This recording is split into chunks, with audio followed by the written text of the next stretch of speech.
from that point, it was like the rabbit was out of the hat or the cat was out of the bag. What's that phrase, y'all? When you know what I'm trying to say?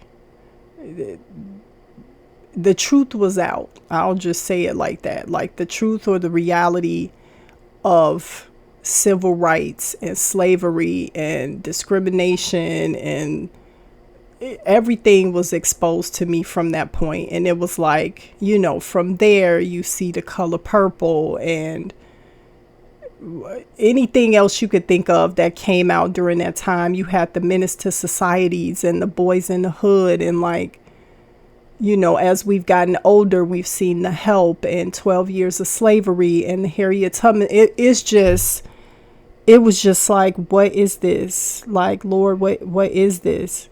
But then by the 90s, I went through the phase of like, Black is beautiful, which I think might have been a phase in the 60s and 70s as well. But in the 90s, man, the 90s was like the birth of neo soul, where you had Erykah Badu and Jill Scott out with the afro, and then Maxwell came out with the afro, and we had the Martin Show and Living Single, and Sister was out, and Moesha dropped, and then we had Soul Food and Brown Sugar, and just all of these dope movies that came out, and all of these sitcoms, the Wayans brothers, all these sitcoms that we had going through the 90s was just so dope. But by college, that love that I've always had for all people was still there, because I still love 80s movies. Like my favorite 80s movies is Weird Science, The Outsiders, where we thought like these was the cutest white boys, man. Freaking Rob Lowe and Patrick Swayze, like those crushes were real. When I was a little kid, my first crush was on a little white boy, because that's who was there, and they were nice, and it was all about just being nice at that point. It was never like you're supposed to be matched up with a person based on your race. It was like, no, you match up with who you like, or who likes you, or whose character is similar to yours, or who does your soul resonate with. But again, my parents' generation were the civil rights activists. They were born in the 40s. So they were there. They were in real time when Malcolm X and Martin Luther King got shot and all this and that. So there was always this certain amount of tension that they carried that I wanted to be free from. But, there was this thing of like not wanting to lose your black card for loving white people and loving Indian people and loving the Latinos, and not that we were against everybody. It was more of protection. We were protecting ourselves, because it was like, man, people are hating us because of how we look, and it's like we are only safe with each other, which is a horrible thing. And it was like, that's when you start getting followed around stores, and you could be shopping for something and look up, and it's like the security guard is right there. And it was just like, man, this sucks. But I still always had my love for people, and like this hope that we can be restored from this, and we can integrate ourselves with each other the way that we were integrated into this school. Like that's always been my dream, is to go back to 1983, to where we were just all people, and that was it. So I'll shave off a lot of the story and fast forward to God sending me here. So now we back to the 2017, Lord, I submit my will to you. I want to walk in my purpose. What is it that you will have me do? And he's like, I want you to move to Maine. And, my husband is from here. He grew up in a small town called Lincolnville. And then he went to high school in a town called Camden, which is where I am now. And I have visited here before, like in 2005, and we came back in like 2009. We visited a few times. His family is here. And it always was like the most nerve-wracking thing for me to know we were going on a trip to Maine, because I knew that Maine was like over 97 or 98% white. So I'm like, Are they gonna be cool with me walking up and down the street? Like, I was just like, how is this about to be? Because, you know, keep in mind the things that I've seen and experienced, and because, you know, we've been called the N-word. There's been stories that I just didn't mention in this video because I don't want to give it any power. Like, I feel like if I tell too detailed of stories of different racial things, I'm taking you away from being delivered from the anger of it, and I would just be feeding anger, and I don't want to feed anger. Like, I want us to all be set free. I want us to all unify. Anyway, the few times that I visited, I was always pleasantly surprised by how kind and welcoming everybody was with me. It actually felt more segregated and scary in Chicago, where there's a diversity of all the different races, than it felt being in Maine, which is like 98% white. Like, I just knew I needed to like stay close to my husband and, you know, don't make eye contact. I know that sounds silly, but that's just the reality of the subconscious thinking that goes on with Black people, like having a code switch all the time, and like, I don't want to talk too much slang, or, you know, it's like we're maneuvering around trying to make sure that we're not frazzling white people, or we're not making them uncomfortable anyway, because they seemingly had this power to destroy us if they wanted to. Like, if they didn't want us to get the job, we wasn't getting the job. And if they wanted to call the police on us and it was their word versus our word, it was like their word is trumping everything. So that is the thinking that was going on in my head. So when God was like, I want you to move to Maine, I'm like, I don't want to move to Maine. And he's like, you said that you don't want to leave this earth without fulfilling my will. And a part of that is that you need to move to Maine. So I'm like, man, he can't be, he got to be like, not, nah, let me go on a fast. Because that's always my way of like, I'm going to get clarity. I'm going to go on a fast. I'm going to shut down my flesh. And then we going to see what my spirit says to me. What is the Holy Spirit going to say? Y'all, I fasted until about noon. And by noon, I was hearing it again, like, you move into Maine. And the night before that, I had this vivid dream of me moving here and what that looked like, and my children going to school here and all of this stuff. And I'm just like, oh, but it was one of them things where it's like, you're in the middle of a foreclosure. You either going to be out here in these streets in Wacker Drive, sleeping with the homeless people, or you gonna do what I say and you gonna go to Maine, because that is the path that I have etched out for you. And it was like, at that point, there's a lot that happened in between that. There's so many more details that I'm not giving, but this video is getting a little lengthy. But I had to humble myself. And I remember Jesus sweating blood in the Garden of Gethsemane. I might be saying that wrong. Y'all could correct me. It's cool. And I was like, not my will, your will be done. I don't know what your will is for my life, but I know I don't know it, and I can't figure it out without you. And I know that I have to take a step in your direction in order to see what the next step is, because I want to know what's on the other side of this. Like, my life, again, cannot just be eating chips and cake and laying around watching Netflix. That can't be my fate. So I obliged, and he found a way. He made a way for us to move here. And the first 3 years for me here, y'all, was miserable. It was so hard because, again, I have this monologue going on in my head of not looking like a threat to white people. And now I'm in an environment where everybody is white. There's no refuge for me. There is no Black neighborhood. There is no Black culture. It's just like me in a sea of white people, and I have to deal with this. And I didn't know how deep the subconscious thinking of it was until I got here, because I was comfortable in it in Chicago. It's like, you go to work and you change your voice and you act a certain way in front of them. But then when the shift is over, you get in the car, you blasting whatever, your R&B, your rap, and you go back to however you talked on the south side of Chicago. So it was like I was living this duality. Like I had split personality. It's like you act like this over here. This is the professional side. And then, you know, you go over here and now you with your people and your guard is down and you could relax. And it's a lot of work.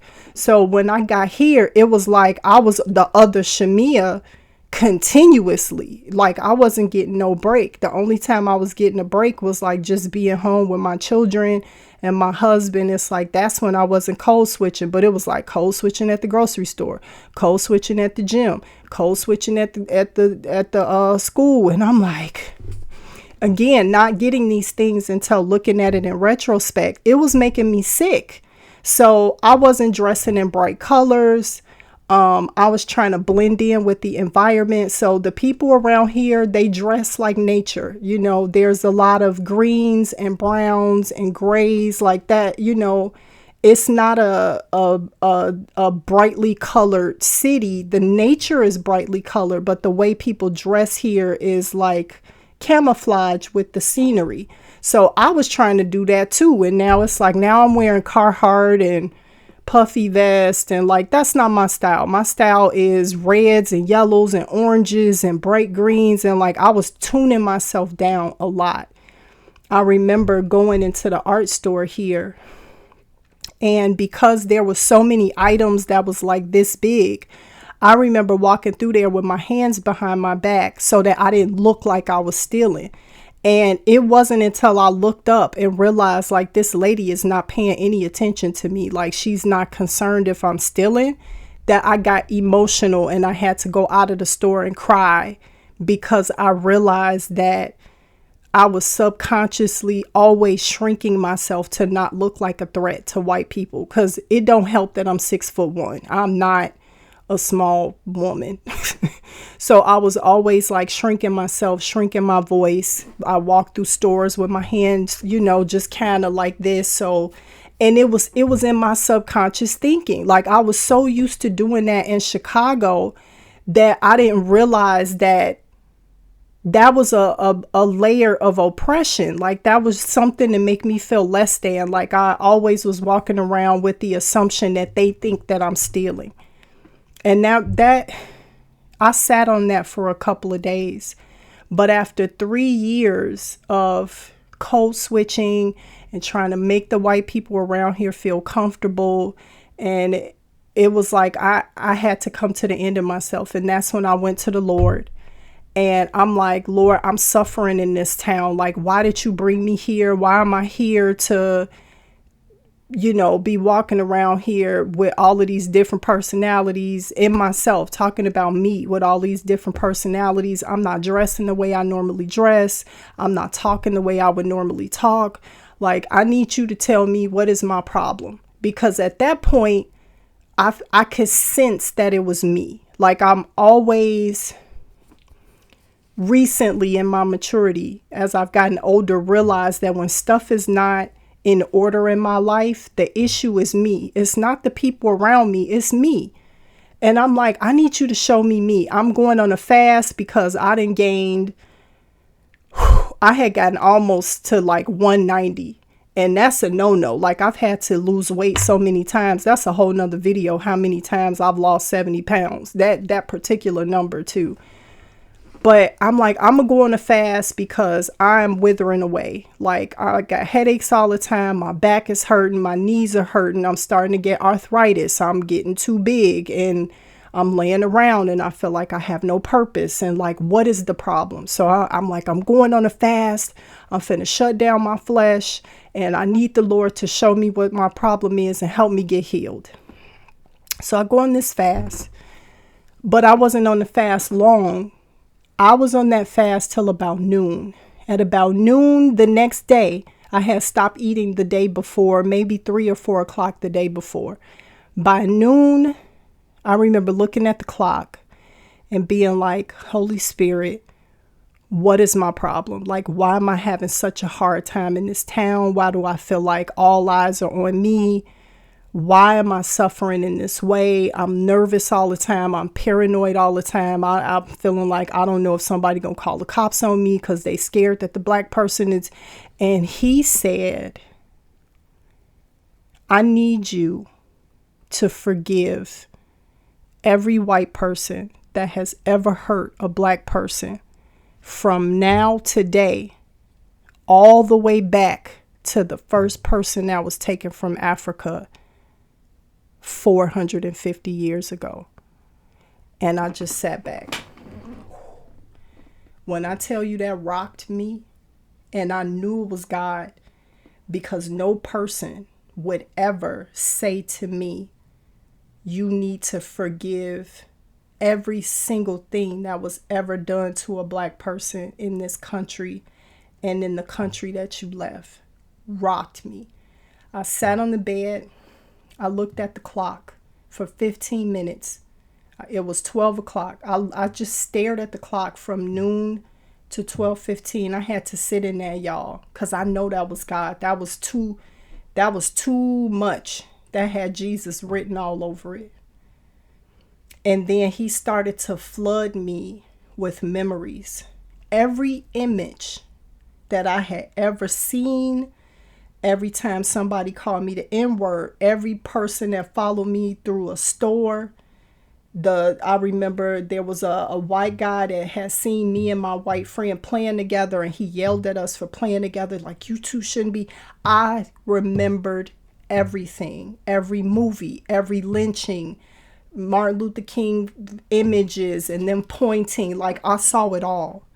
And the Holy Spirit said to me, give it to me. Everything that I'm showing you, I want you to say out loud, I forgive this. I forgive them. I forgive them for slavery.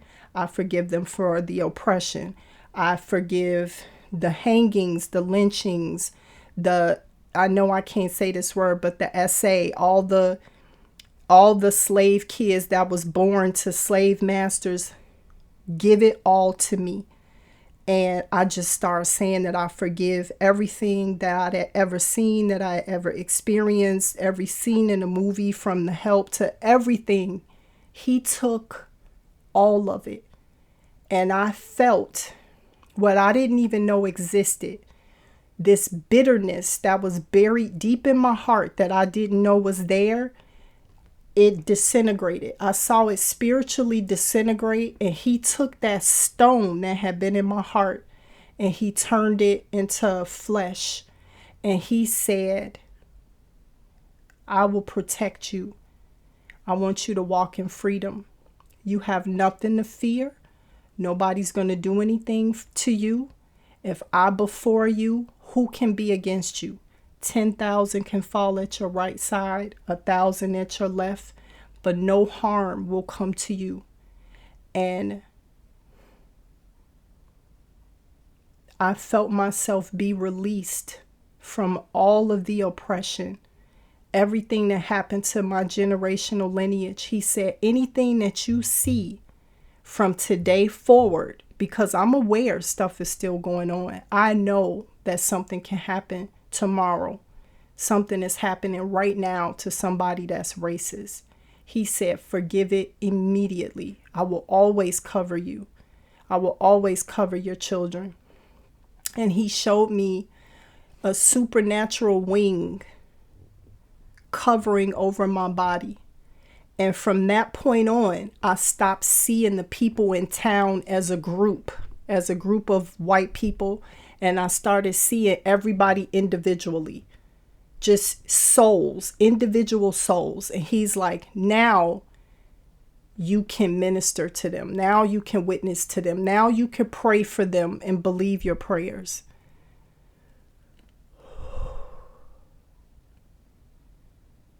And he set me free.